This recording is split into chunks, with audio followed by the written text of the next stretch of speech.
Փոխվարչապետ Տիգրան Խաչատրյանի գլխավորությամբ տեղի ունեցել Հայաստանի փոքր եւ միջին ձեռնարկատիրության զարգացման խորհրդի հերթական նիստը։ Հանդիպման սկզբում մանրամասն անդրադարձ է կատարվել նախորդ նիստի ընթացքում ընդունված որոշումների կատարման ուղղությամբ իրականացված աշխատանքներին։ Այս համատեքստում փոխվարչապետ Խաչատրյանը կարևորել է ներկայացված կարգավորումների մշտադիտարկման շարունակականությունը, դրանց ազդեցությունը գործարար միջավայրի բարելավման տեսանկյունից գնահատելու նպատակով։ Հանդիպման ընթացքում քննարկվել են փոքր եւ միջին ձեռնարկատիրության եւ ընդհանուր ներդրումային միջավայրի զարգացմանը վերաբերող մի շարք հարցեր, այդ թվում մասնավոր հատվածի մրցունակության բարձրացման նպատակով անվտանգության կառավարման համակարգերի եւ արտադրանքի համապատասխանության սերտիֆիկատների ստացման աջակցության առաջարկվող ծրագրի, ինչպես նաեւ վարչական ակտերի բողոքարկման դեպքում դրանց գործողության կասեցման ընդհանուր կանոնի վերանայման նպատակով շրջանառության մեջ դրված կարգավորումների վերաբերյալ։ Նիստի ավարտին քննարկված հարցերի առնչությամբ փոխվարչապետի կողմից տրվել են համապատասխան հանձնարարականներ։ Փոխվարչապետի գլխավորությամբ գործող ՓՄԶ զարգացման խորհրդի մասնագիտական աջակցությամբ զբաղվում է վերակառուցման եւ զարգացման եվրոպական բանկի Հայաստանի ներդրումային խորհուրդը Միացյալ Թագավորության կառավարության լավ կառավարման հիմնադրամի աջակցությամբ։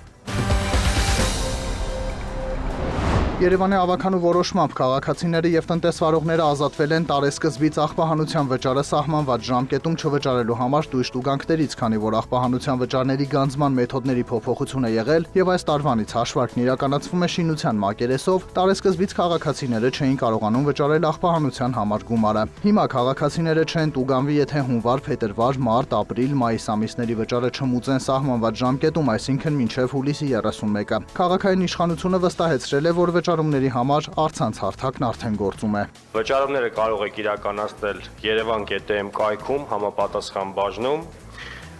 pay-community.am կայքում, ինչպես նաև HiPost-ի բոլոր մասնաճյուղերում, որոնք նաև մենք ունենք նաև HiPost-ի ներկայացուցիչներ մեր վարչական շրջաններում։ Նաև ուզում եմ նշել, որ վարչական շրջաններում ենք կարող իրականացնել աղբանության վճարները, EasyPay վճարային համակարգով եւ բանկերից առաջինը մեզ միացել է Հայ-Էկոնոմ բանկը եւ Հայ-Էկոնոմ բանկի համապատասխան բջջային հավելվածով նույնպես կարող եք կոմունալների բաժնում վճարել։ Ուզում եմ նաեւ տեղեկացնել, որ գործընկերների ցանկը ընդլայնվում է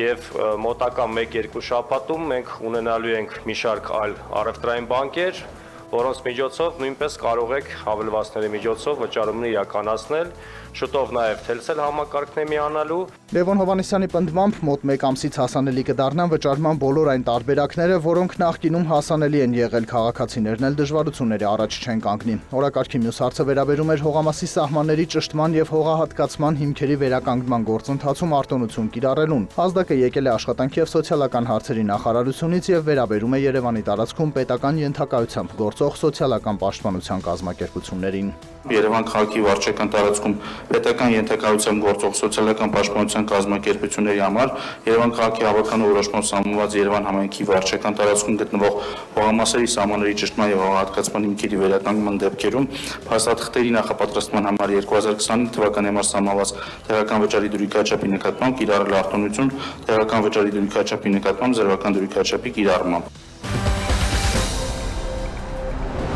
ՊԿ Իմ արկընկերության հետ համատեղ տնտեսվարողների հետ կազմակերպել է առցանց քննարկում նույնականացման միջոցներով ապրանքների պարտադիր դրոշմավորման գործընթացի վերաբերյալ, օրենսդրական կարգավորումներից մինչև գործնական կիրառում եւ վարչարարություն։ Քննարկման առցանց օրակարգը բավականին ընդգրկուն է։ Ինտերակտիվ հարց ու պատասխանի ընթացքում բիզնեսը կարճ ժամանակում հնարավորություն է ստացել պարզաբանումներ ստանալ անմիջապես պատասխանատուներից։ Ներկայացվել են նաեւ նույնականացման միջոցներով ապրանքների դրոշմավորումը համակարգում գրանցելու, պարտադիր դաշտերը լրացնելու հաջորդականությունը եւ համակարգից օգտվելու առանձնահատկությունները։ ՊԵԿ մասնագետները տնտեսվարողներին տեղեկացրել են նաեւ նույնականացման միջոցներով ապրանքների պարտադիր դրոշմավորման ժամկետների հետաձգման կոմիտեի նախաձեռնության մասին։ Հաշվի առնելով դրոշմավորման նոր համակարգի ներդրման հետ կապված աշխատանքների ծավալը եւ տնտեսվարողների կողմից բիզնես գործընթացների համապատասխանեցման համար անհրաժեշտ ռեսուրսներն ու ժամկետները, հաջորդ խումբ ապրանքների դրոշմավորումը նախատեսվում է իրականացնել 2026 թվականի հունվարի 1-ից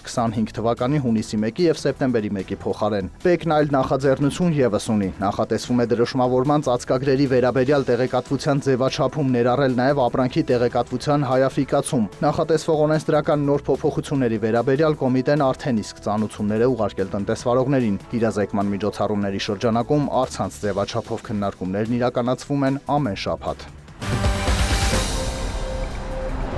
Լոնդոնի բորսայում Brent ապրանքանիշի հուլիսի մատակարարումների ֆյուչերսների գինը նախորդ օրվա բորսաների փակման պահի ցուցանիշի համեմատ նվազել է 0.1%-ով, կազմելով բարելի դիմաց $60.51։ Նյու Յորքի ապրանքային բորսայում WTI տեսակի նավթի հուլիսի մատակարարումների ֆյուչերսային գինը նախորդ օրվա բորսաների փակման պահի ցուցանիշի համեմատ բարձրացել է 0.1%-ով, կազմելով բարելի դիմաց $62.17։ Ոսկու միջազգային գինը նվազել է 0.1%-ով եւ մեկ ունցիայի դիմաց կազմել $3232։ Բիթքոյնի արժեքը վերջին մեկ օրվա դրությամբ իջել է 1%-ով եւ կազմել մեկ հատի համար $104460։ Հայաստանի կենտրոնական բանկը տեղեկացրել է, որ մայիսի 20-ի տվյալով ամերիկյան դոլարը միջինն արժեցել է 384 դրամ 92 լումա։ Եվրոպական արժույթի գինը կազմել է 432 դրամ 84 լումա։ Ռուսական ռուբլու արժեքը սահմանվել է 4 դրամ 76 լումա։